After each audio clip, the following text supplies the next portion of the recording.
I'll admit, as much as I enjoyed Mary Skelter, I wasn't begging for a sequel. However, Idea Factory didn't care and made one anyway with Mary Skelter 2. As skeptical as I was glad to find out that Mary Skelter 2 does a lot for the dungeon crawling RPG genre with its attention to world building and accessible systems.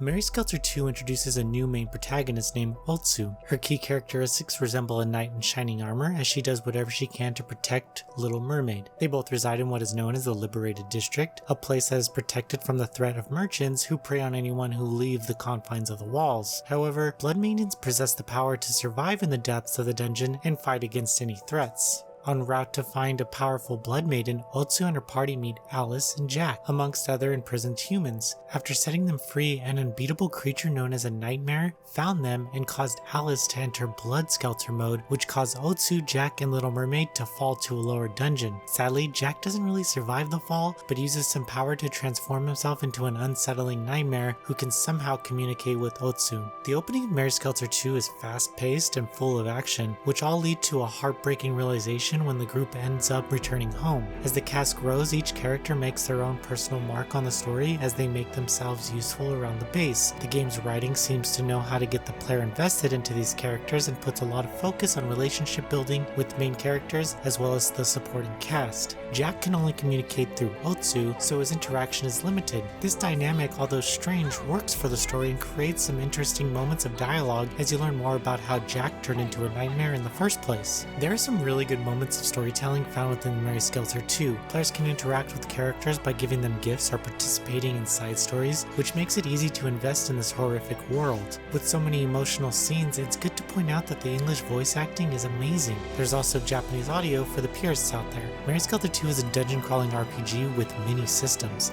Players will make their way through the living jail as they find themselves journeying to new areas. Each character has a special dungeon ability that players will need to use a lot. From grabbing out of reach items to putting out fires, there's a lot of interaction in this game that make dungeon crawling not so mindless. The maps themselves are well designed with gimmicks on every floor and plenty of light puzzle solving to make it through. One feature that the players must use is the harvesting system, where you plant seeds on a floor and use blood to fertilize them. After a while, they will bloom into powerful weapons and items. The game makes it rather easy to pretty much plant and forget about them and just batch harvest them later on at the base. The maps do become larger over time, but they don't have you roaming around large rooms like in the previous title. Instead, everything is mostly presented in paths where players will need to take notice of the living jail's mood, which yields various rewards depending on the player's actions. It sounds overbearing, but a lot of what Mary Skelter has going on runs in the background and you don't really have to go out of your way to manage it. The battle system is turn-based, but has some special features.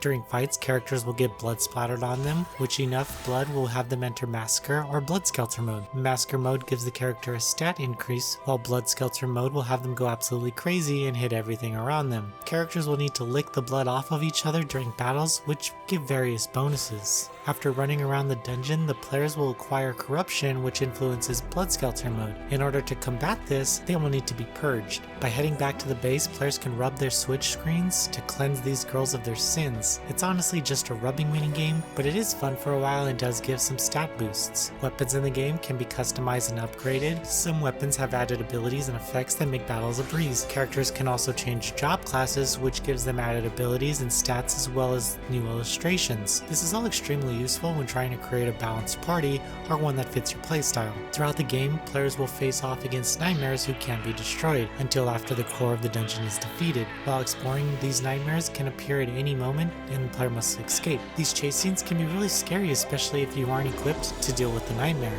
Where I think Mary Skelter 2 fails is in its general direction. There are times where I became lost and unaware of how to progress the game's narrative. There's also a lot of backtracking depending on how many times you leave the dungeon. Thankfully, the music in the game and the art are all very well made. Each enemy and character illustration made the game a joy to experience.